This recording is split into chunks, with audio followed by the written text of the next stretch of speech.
back.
We are streaming tonight, baby. Let's give him a dish.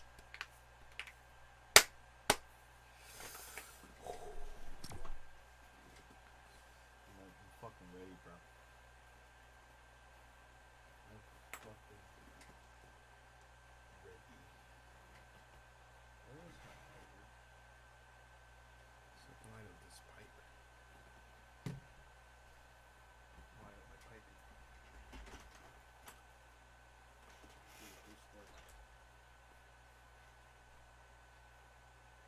Seriously, I lost it?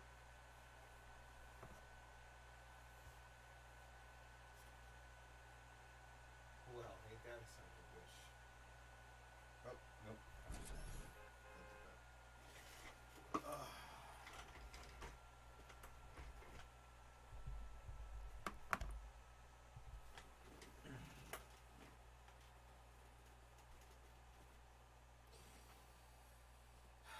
Gotta have my weed, man. Gotta smoke that ganja. When I catch some dubskis, bro, we gotta smoke that ganja. You know what I'm saying?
were kind of fucked with that kick.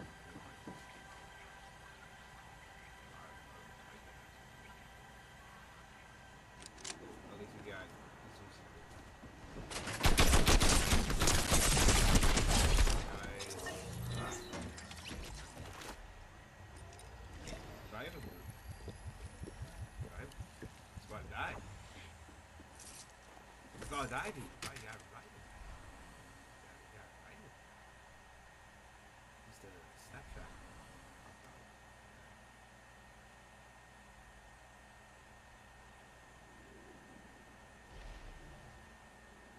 I need to revive.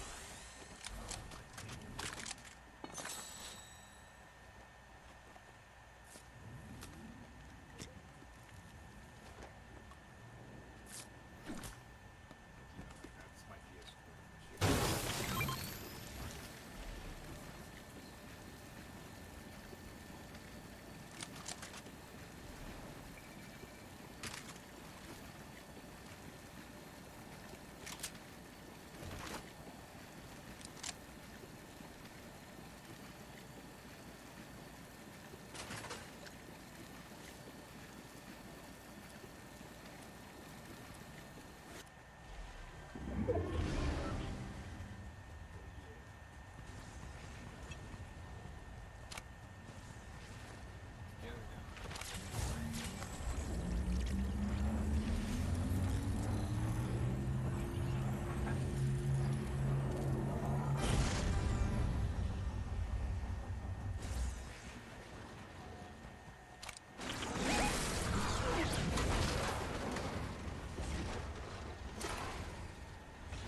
your bestie. Sit down by the fire. Your bestie.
No sir, not today. Weird.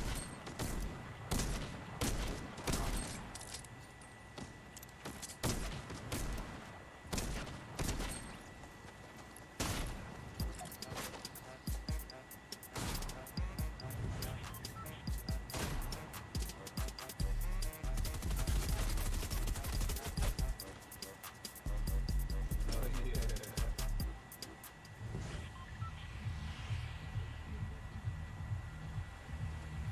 Nice.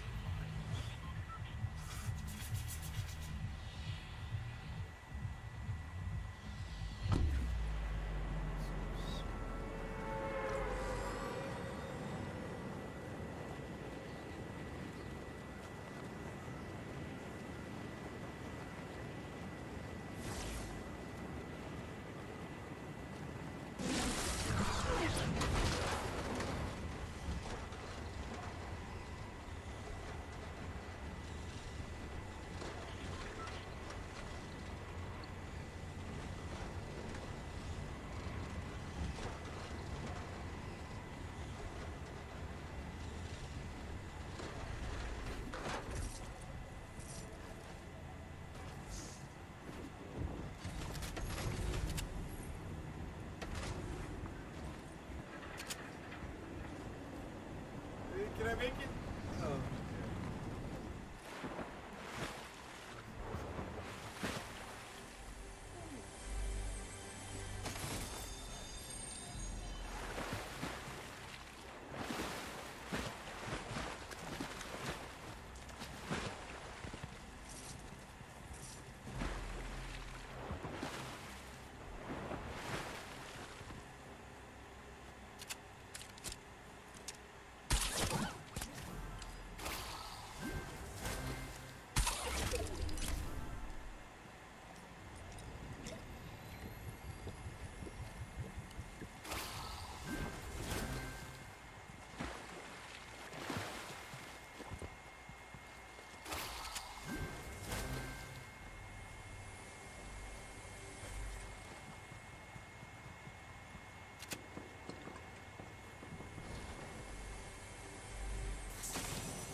That's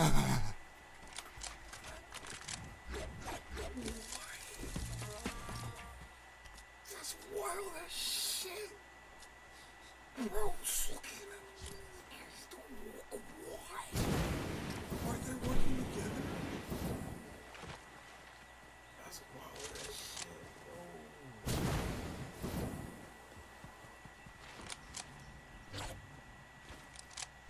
He was like distracted. Oh, that's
some YouTube videos.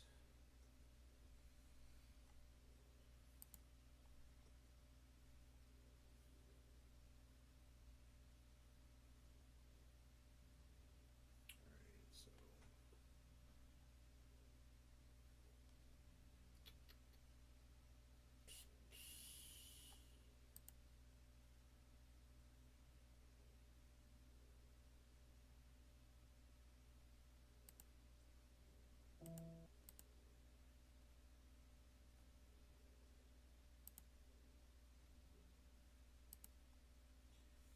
that's a new. Well, it's safe to say that we can check off another box of shady business practices the Ace family's using to cash in on their fan base. Hopefully this one has something good. Let's try it again. We should do 2 more times, or 3 more times. 2. Please, I think please, 2 is good. please, something good, please. An iPhone! Let's go! Woohoo! New iPhone. An iPhone. Okay, so this is an iPhone 13. I don't even have the iPhone 13, but the iPhone 13 I hear is Should we really try it good. again? Zoom over I here. love this. It's almost like a game. This is a joke, right? Are they really promoting gambling to their underage audience? How down bad are they? This is... Boo. But those were made at the same time. I would just watch the cross-examination. That's what I'm looking for. That's what we're going to be catching up with. We got to talk about her fucking Dr. Evil outfit. She is unironically dressed like Dr. Evil. It's crazy. I saw so many comparisons. Kim Jong-un, Dr. Evil, Mao Zedong. Those are the 3 main ones. This is exactly what the outfit looks like, though.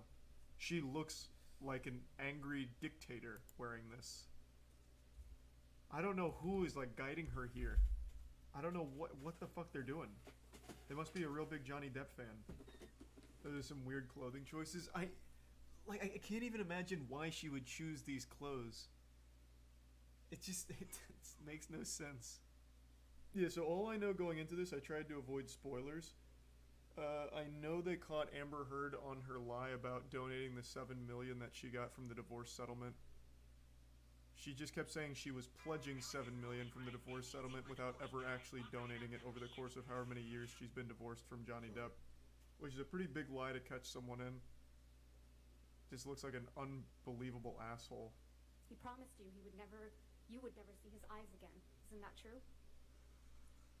I don't recall if he said that. One of the last times you ever saw Mr. Depp was when you met him in San Francisco. This is coming out in July swinging. 2016, right? Yes. This lawyer goes in. It seems like it. She's already kind of come out the gate firing. I have to imagine, though, that's not the reason Johnny Depp doesn't look at her. That's like some anime shit. I promise she'd never see my eyes again. It's probably he really doesn't want to look at a woman who has uprooted his entire life with all kinds of crazy shit. Please, I just wanted to hug you and say bye. I wanted to end that. So it sounds like they have new evidence. I've never heard this. No, because I'm nothing to you, and I will always be nothing to you. No, we'll never see each other again. I can't really understand what's being said. Take my fucking glasses off. You will not see my eyes again. Oh. Well, I guess that was real. That's you and Mr. Depp in that recording. That is. Tell them Johnny Depp. Johnny Depp, man, I'm a victim too of domestic violence. And What a I bitch. their side. If these What a people stupid believe or bitch. side with you. And the man you beat up numerous times. Oh, Right, Miss Heard? I could never hurt Johnny. vicious. Why is Here she in this doing that courtroom with like is this? Mr. Depp Goddamn. who told the world that he's a That's victim her of domestic face. violence. Or What's her face right now? I never did that. I never did that. as you said to him in that recording, who was going to believe that Johnny Depp, a man, is a victim of domestic violence. My God, they're cooking Amber's cheeks right All now. due respect, I She's wasn't kinda going saying in. it because he's a man. I was saying it because he's a man who beat me up for 5 years. He is an abuser, and you can look either of us up online and figure out who's being abused online. That's a really bad play, Amber, because when you look up your name plus domestic abuse, even aside from Johnny Depp, you get the actual criminal lawsuit with you and your ex-girlfriend where you beat her up. So, like, you wouldn't really want people to look you up plus domestic abuse, even outside of Johnny Depp. Right. She's on the ropes right now. The big fucking yikes. It is. She has a legitimate case against her from 2009 where she beat up her ex-girlfriend. But then she said it was actually overplayed. She didn't beat her up. She simply hit her, or something like that. That's new to me. So there's no medical records reflecting any injuries to your face after he hit you That is new. several times. I did not need to go to the doctor at the time. Despite hitting you several times that you lost count with rings on on his fingers. That's correct. I did not seek medical attention. Other than my therapist. Well, there's no injuries to the face, as she Testified to just another confirmed, incident in March of which means that statement was a lie. 2013. You didn't produce any photographs after that alleged incident, did you, I Ms. don't know if I took one or if it's included. Reese I'm of not prime quite toast sure and which Reese of ones. You dragon didn't and show duck any pictures and to the plain. jury after describing that Elizabeth's alleged 10. incident that your lip went into your teeth. You don't remember that, right? You I didn't show don't- any pictures to this jury after describing that incident, right? I don't believe I've seen that picture admitted. That picture doesn't exist. I don't know which one you're talking about. We have pictures from March 2013. What yes. do you mean? What the fuck? The only picture that you've produced. Who is and coaching Amber for, like, debate team here? Like, a high schooler? This isn't... Granted, I've seen very little, but this usually isn't how it happens, right? Usually, it's a lot more concise and pointed as opposed to obtuse. Because she's already completely thrown out this entire picture with this strategy. She confirmed that this is the incident where she claimed Johnny Depp hit her so many times in the face she forgot or she lost count. And then the picture to back up that evidence is a bruise on her arm which shows no injury to the face, which immediately discredits that photo. She is terrible at this. I know she fired her entire team beforehand, but didn't she replace them, or is she just going solo? That's a real question. I don't know. Did she like hire a new team after she fired them? Oh, that's right. It was a PR team. Oh, that's right. I forgot it was a PR team. you didn't take any pictures of your bloody nose either, did you? I did not. But pictures were taken of you in Russia, though. Isn't that correct? Yes, that's correct. We had a press or a dinner. Let's please pull up Plaintiff's Exhibit 1248. And this is you and Mr. Depp in Russia for the Lone Ranger premiere, correct? It was Oh a man, what a dinner stinker function, of a movie. I believe in promotion of the movie. Wasn't the premiere, if I recall. You don't have any visible injuries to your face, do you? None that you can see. Admit. Exhibit 1249. All right, 1249 in evidence. Damn, This paparazzi's is also actually a really picture helping from this when case. You were in Russia for the Lone Ranger premiere, right? That is correct. And you have no visible injuries to your face, do you? None that you can see. Even though Mr. Depp whacked you in the face so hard that your nose bled? He did. While wearing chunky big rings, right? That's correct. Ah, sounds reasonable. I have to imagine, now granted, I'm no pugilist, if you're getting blasted by, like, rings on fingers, it'd probably be kind of similar to, like, brass knuckles in a certain extent, right? That'd cause some serious damage, right? And she's still gonna sit there with a straight face and be like, you just can't see it, but it's there.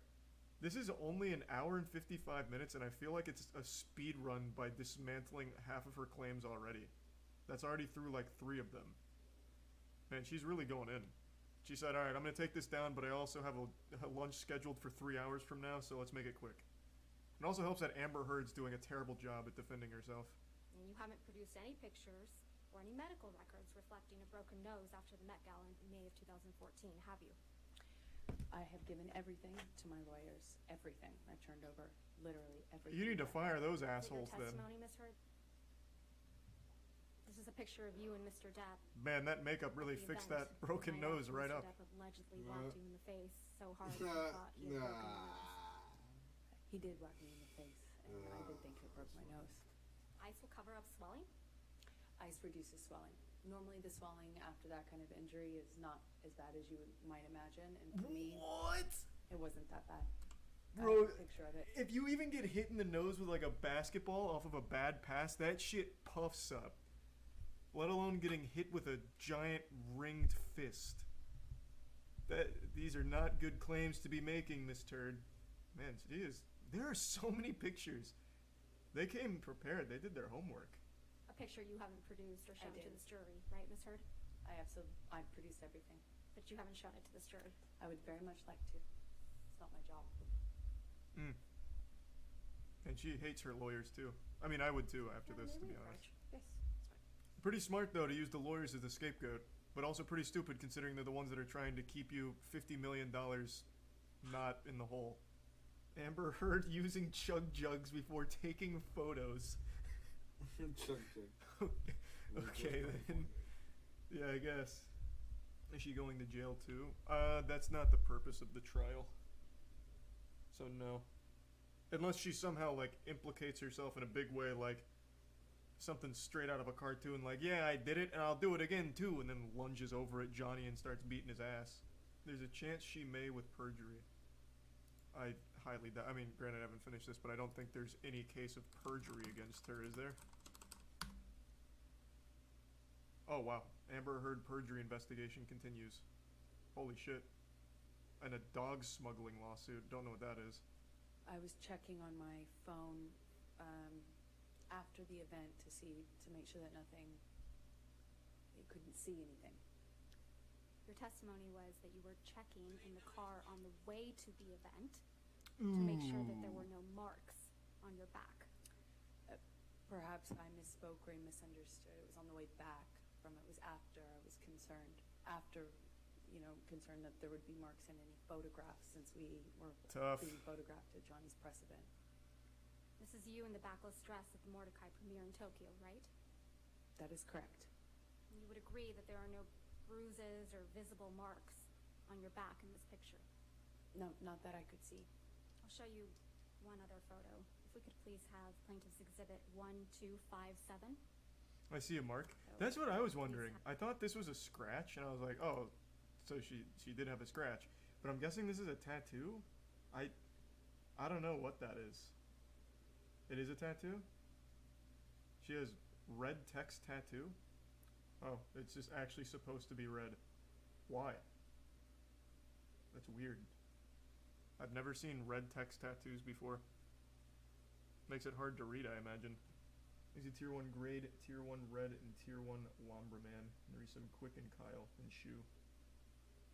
Spelling error? Oh, true, yeah, I guess maybe her original text tattoo was spelled incorrectly, so like a teacher, she came in with the red ink above it for all the corrections. There aren't any medical records reflecting that you sought medical treatment for any of these injuries, are there? I did not seek medical treatment after Australia, no. Not for the rape? No, I did not want to tell anyone. Not for the cuts? No. Not for the injuries to your face? I didn't need to. You also told the jury about an incident on December 15, 2015, right? So that incident right there with the writing on the wall, so she took pictures of that shit she was talking about with the paint where where Johnny Depp was like writing weird shit in paint on the wall. Is that the same timeline? With his finger? Oh, that's right. Yeah, with his finger, where he was writing in his like finger cut it, like his finger cut, or whatever. Okay, so that's the same one. Okay. Yeah, it's a lot of broken nose claims. With no medical attention to him any time. She's got super regenerative powers. It's like the Deadpool. I could please direct your attention, Ms. Heard, to page of day 16, 4593, the jury trials transcript. Don't they still have someone on staff that transcribes these in real time? Or is that obsolete now with technology? Weird time to pause, I'm just curious. Yeah, it is still just a person that's Man, hats off to them. That was such a fat bundle of papers, and to transcribe over 8.5 hours worth of deliberation is crazy. That's correct. And bruising on your chin. Thanks for some Lawwood Enigma, Big Correct. Boy. You also testified that your head was Sebastian. bleeding from where Mr. Depp ripped chunks of your hair out. I remember, yes. And that you have, quote, gross, pussy, and, quote, bruising around your temple. In my scalp, yeah. Now, for this incident, you did take pictures. That's correct. And we will look at some of those in a minute, but I first want to talk to you about your appearance on the James Corden show. Oh, Sure. fuck. Can I close You this? weren't lying. James Corden makes an appearance. Oh. James Corden Let's please himself. pull up a clip of your appearance from that evening. If we could, Plaintiff's Exhibit 35. 522, your And subs for the ghost. record, we will only be playing a portion of Thank you, this, so Ghost. we will call it Plaintiff's Exhibit 35A. All right, any objection? 35A in evidence. Blabba.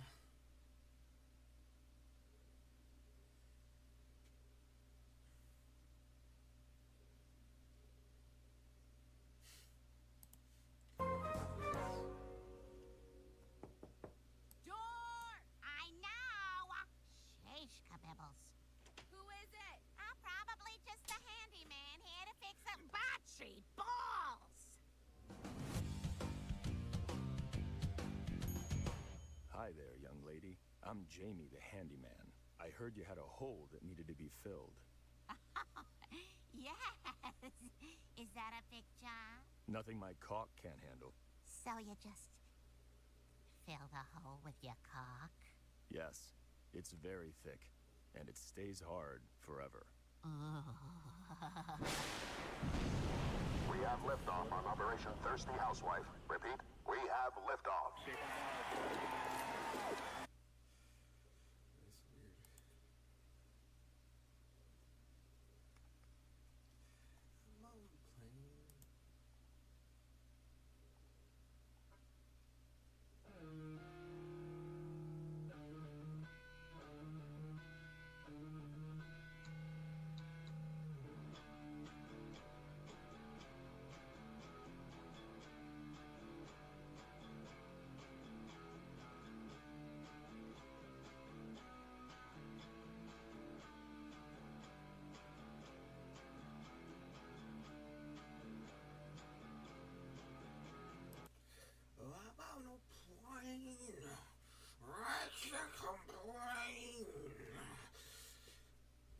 Oh my god, rock and roll is so cool.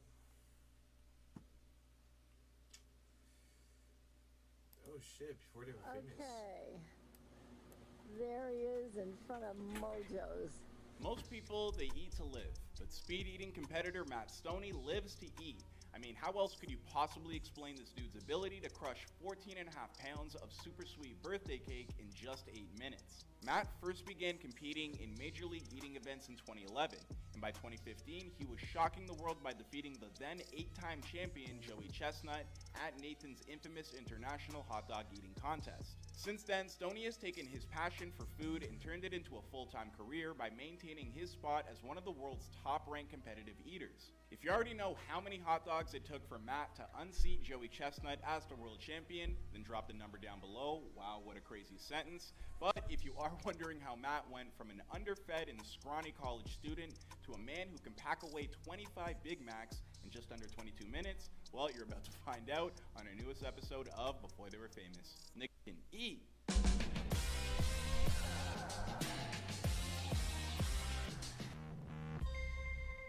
Matt Stoney was born on May 24th, 1992 in the city of San Jose, California, the very same city that would also give us fellow speed-eating competitor Joey Chestnut. Both from San Jose. There's gotta be something in the food down there. Matt's heritage includes Japanese, Czechoslovakian, and Lithuanian descent.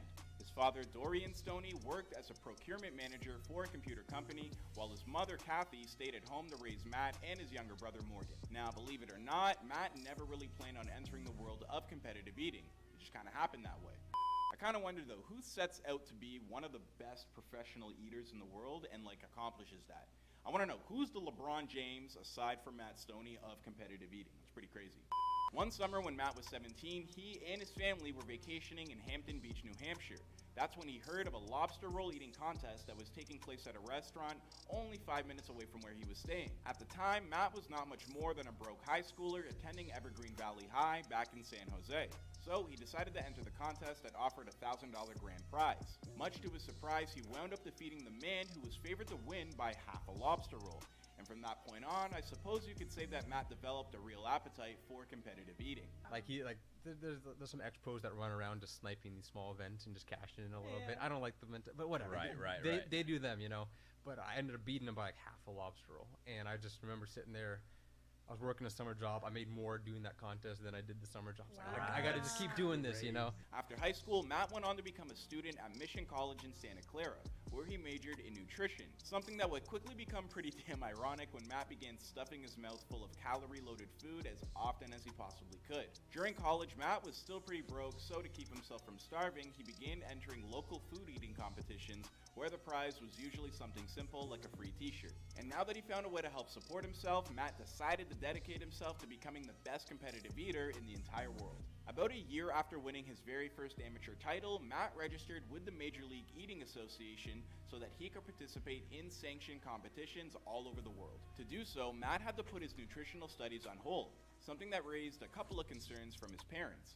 In fact, they initially believed competitive eating would be nothing more than a phase their son would work his way through. But as Matt spent more and more years perfecting his skills, they realized that his ambitions were real. Speaking with Toronto Life about how his parents view his career, Matt told them, "I definitely saw their attitude shift once they saw I was taking it seriously and traveling across the world for competitions. They love it now. They're the most supportive people. They help me cook and they time when I'm practicing." Helping Matt become the best became an entire family affair when his younger brother Morgan would become Matt's official videographer for nearly all his content. Not long after joining MLE, Matt took part in his very first competition, the Stockton Deep Fried Asparagus Challenge in 2011. I didn't even know they deep fried asparagus. Crazy. But becoming the best in any field is never easy, and even though Matt had a natural talent for speed eating, his first few years on the circuit would be miserable. For one thing, his body had to learn how to adapt to eating all these calories, which meant early on in his career, Matt would often end up bloated and dehydrated after competing. That's when Matt realized taking care of his health would be just as important as anything else. During an interview with GQ, Matt would reveal that he's often in the gym 5 times a week, working on his cardio and weights. In fact, his usual routine involves running for a couple of hours after every high-calorie training session. These days, Matt can pack away as much as 10,000 calories in a 24-hour training period. So you can see why all that exercise is important. It's thanks to dedication like this that Matt can eat as much as 20 pounds of food in one go while still maintaining his small stature of around 120 pounds. All of this training would lead to the biggest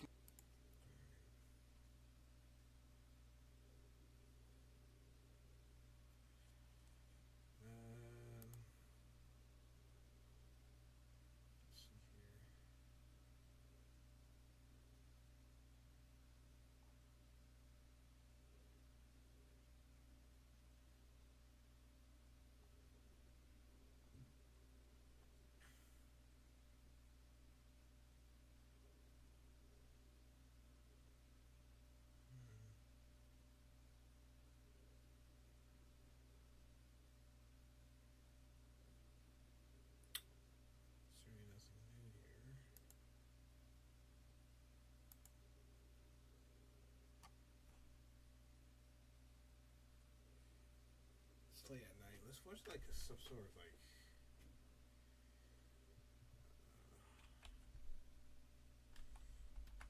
alien conspiracy theories.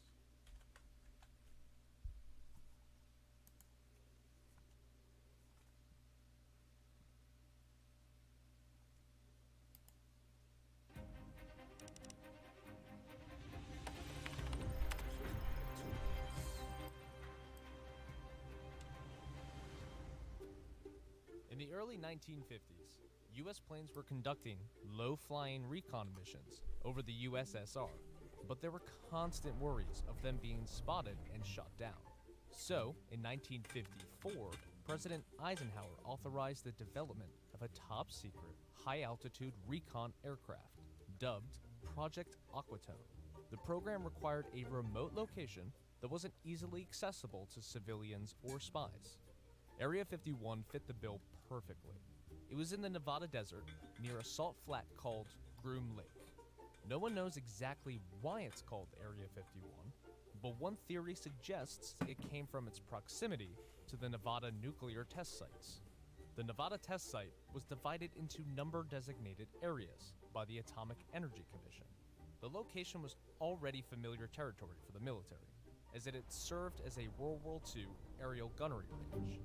In the summer of 1955, sightings of unidentified flying objects were reported around Area 51. That's because the Air Force had begun its testing of the U-2 aircraft. The U-2 can fly higher than 60,000 feet. At the time, normal airliners were flying in the 10,000 to 20,000 feet range, while military aircraft topped out at around 40,000 feet. So if a pilot spotted the tiny speck that was the U-2 high above it, they would have no idea what it was. And they would usually let air traffic control know someone was out there, which is what led to the increase of UFO sightings in the area. While Air Force officials knew the UFO sightings were U-2 tests, they couldn't really tell the public. So they explained the aircraft sightings by saying they were natural phenomena and high-altitude weather research. The testing of the U-2 ended in the late 1950s, but Area 51 has continued to serve as the testing ground for many aircraft, including the F-117A, the A-12, and the tacit blue. No one knows for sure what Area 51 is up to these days. The government never even publicly acknowledged the existence of the base until 2013, with the release of declassified CIA reports. But if you're ever at the Las Vegas airport, keep an eye out for some small, unmarked passenger planes in a fenced-off area. They're how Area 51 employees get to work from their homes in Vegas.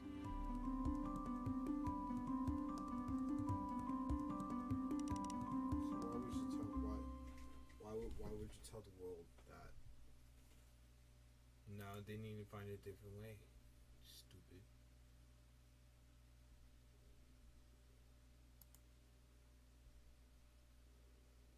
There you go, Shane Dawson video. What about urban legends?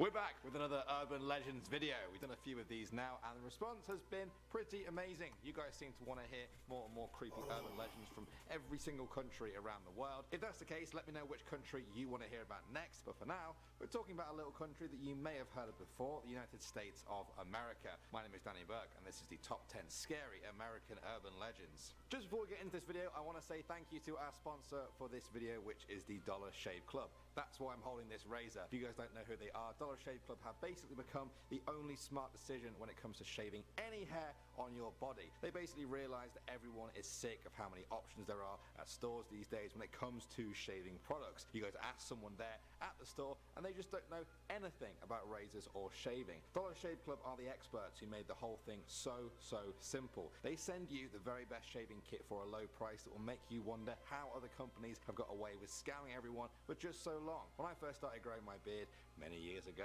I thought, well, that's it. I don't need to worry about shaving anymore. Very wrong. I started getting the Dollar Shave Club kits to help me trim my beard and keep it in good shape and under control, and I don't even know how I managed before. If you guys like to stay clean shaven on your face or just about anywhere else on your body, then I think you will also love it too. For a limited time only, their shit, shower and shave starter kit costs just $5 and comes with their exclusive razor, the one I'm holding right now, which was already a good enough deal for me, but then there's also their shave butter, their body wash, their one wipe Charlies, and of course a full cartridge of blades. You can get new blades for just a few dollars every month. Like I said, the kit is just $5 and it also comes with free shipping. Personally, I love the whole thing. You guys can get this exclusive offer by joining the club at dollarshaveclub.com/top10. To sum it up, Dollar Shave Club is more than just razors. It's probably the most full experience for grooming products on the market, and everything is high quality. Make sure you guys check it out using the link below or visit dollarshaveclub.com/top10. And thank you again for them sponsoring this video. Starting off at number 10 now, we have the Grunch. This one comes from Louisiana. In the early days of New Orleans, there was a road called Grunch Road that went deep into the swampy woods before coming to a dead end. That is where the Grunch people lived, a strange hybrid of albinos and dwarves, forced away from society and made to live in their own community. As the years went by, people started to doubt the story's authenticity, but it sparked up again when people started disappearing down Grunch Road. Nearby farmers reported their animals missing or finding them dead and drained of blood. Many locals now refuse to head down Grunch Road for fear of meeting the same fate. Moving on to number 9 now, we have Stull Cemetery. To those that know the story, Stull Cemetery in Kansas is better known as the doorway to hell. Legend says that the devil himself chose the cemetery as his entrance from the underworld to our own. Now it's said that a tree once stood in the cemetery and an old tombstone there was inscribed with the word witch. The tree was used to hang condemned witches back in the day who were put to death by the locals. The tombstone apparently marks the burial spot of Satan's own child, a creature born deformed and covered in wolf hair. In modern times, the legend has continued with reports of the ground catching fire in random spots. Pope John Paul II was said to divert his private plane around the cemetery because it was so tainted by evil. Now, whether or not you believe all of that is Plenty of videos on YouTube to check out if you're interested, and I find them quite creepy. Moving on to number 8 now, we have Knock Knock Road. This one is for all of you guys watching that get very creeped out by little girl ghosts. I think they're the worst kind of ghost. Strasburg Road near Detroit has a disturbing tale of murder attached to it. Legend says that a little girl was killed on the road in the 1940s by a hit-and-run driver. Ever since then, people have reported the same story. They stop at a traffic light and see, on the side of the road, a young girl standing, just standing and staring right into your car. Whether they freeze or then try to speak to her, she slowly walks forward to the car and stares at you with deep-set, hollow eyes. She scans your face to try and find her killer and get her revenge. I guess you better hope you just don't look like the killer. At number 7 now, we have the Charman. This story goes that in 1948, a wildfire swept across Ojai, California. The flames consumed a cabin where a man lived with his son. He was burned alive, but the son survived, just barely though. When the authorities arrived, they found a shocking scene. The father had been flayed alive. His skin had been removed from his body and peeled off. His body was just hanging from a nearby tree. The police then searched for the perpetrator. They heard a wheezing sound from a nearby bush,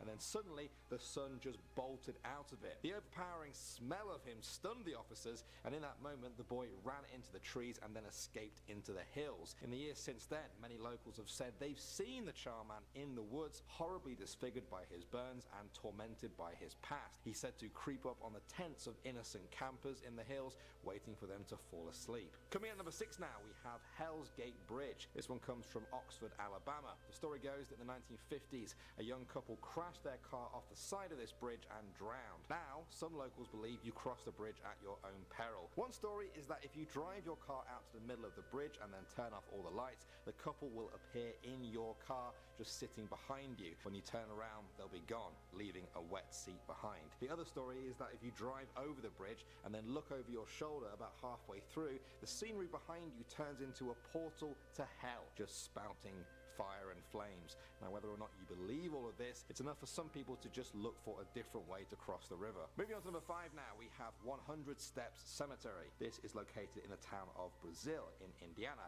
Interesting name for a town, and the cemetery is even more interesting. It's been used for at least 150 years, and in that time, it's gained quite a sinister reputation for a ghostly undertaker. The story goes that as you walk up the many steps to the top of the cemetery, you must count each and every step. When you reach the top, you must turn towards the open field, and then the ghost of the cemetery's first undertaker will appear. Without saying anything, he will then reveal your own death to you in a vision. Straight away, you must proceed back down the steps and count each one again. If the number is different to the one that you counted on the way up, the vision was true. An added bonus is that if anyone tries to cheat and climb up or down without using the steps, a ghostly hand will push them to the ground, leaving a red imprint on their back for days as a mark of the devil. Definitely not a place to go for just a Sunday walk then. Next up at number 4 now, we have the Goat Man of Pope Lick. I love my job because I get to say sentences like that. This is an old Kentucky urban legend about a hideous being who roams the woods across that state. Those who have seen him describe the Goat Man as having dark fur,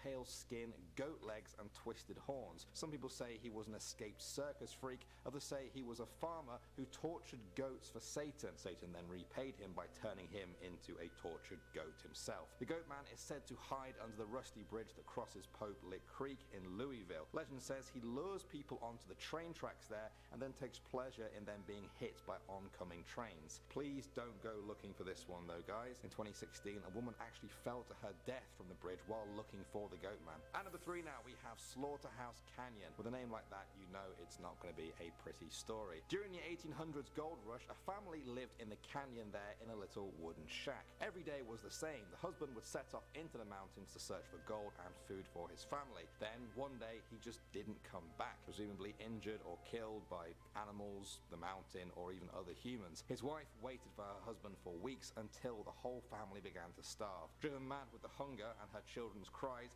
she put on her wedding dress, picked up a knife, and murdered her children, throwing them into the river, and then weeping until starvation killed her too. Legend says that if you visit the canyon today, you can still hear the mother's painful cries. Alright, next up at number 2 now, we have the Black Angel. This statue looks very creepy as it is. An old, worn, corroded angel staring down over Oakland Cemetery in Iowa City. Her sinister appearance has helped spawn a number of different legends around her. One of them says that a pregnant woman should never walk under her lest they want to lose their unborn child. Another says that if you kiss or perhaps even just touch the statue, you'll be dead within 6 months. This is the kind of story that scares everyone off. Whether or not you believe in curses, it's just not even worth thinking about. And finally, number 1 now, we have Cropsey. Many New Yorkers know the story of Cropsey, the boogeyman of Staten Island. Legend says that he was an escaped patient from a mental asylum who went on a murderous rampage. He had a hook for a hand, which he would then use to drag children back to the abandoned ruins of Seaview Hospital. Pretty creepy stuff,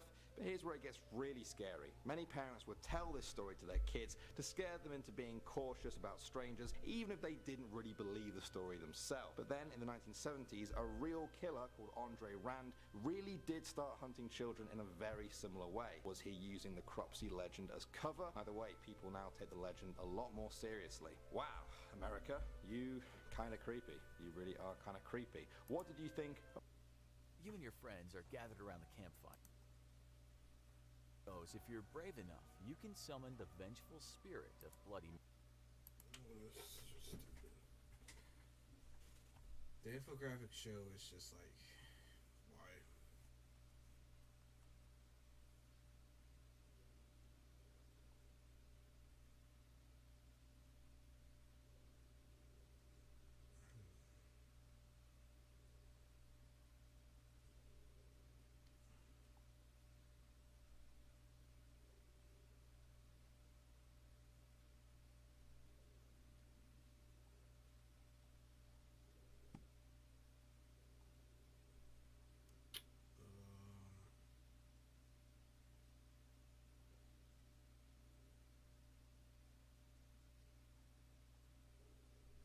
Pretty tired now.